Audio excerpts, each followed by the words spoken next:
The walk to work takes a little longer these days, but while the flesh may not be so willing, the mind is still strong. 103-year-old Mrs. Yamazuki sets off for the family store at 9:45 sharp every morning. But while modern Tokyo has changed around her over the years, her routine remains the same.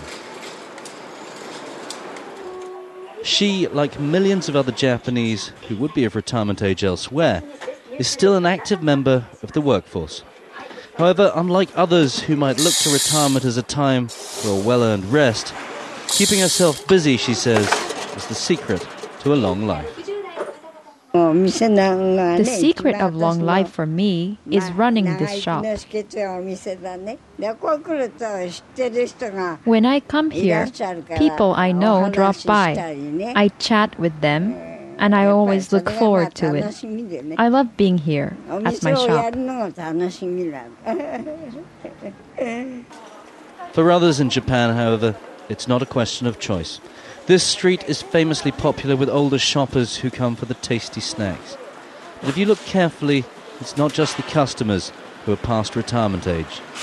In several decades, 1 in 3 people in Japan will be over the age of 65, and more will have to work for a living. I think that rather than trusting the government to look after me, I should rely on myself and my work. It's particularly worrying as the economy starts to turn downhill. This confectionery store is famous throughout the city, but as times get tough, customers are losing their sweet tooth. When customers came in the past, they'd offer to pay for everybody. But now no one's doing that anymore.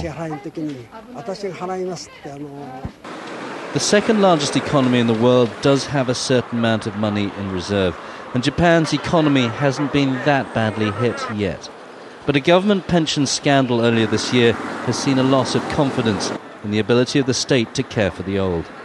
Pension funds have also taken a big hit as the markets around the world plunge.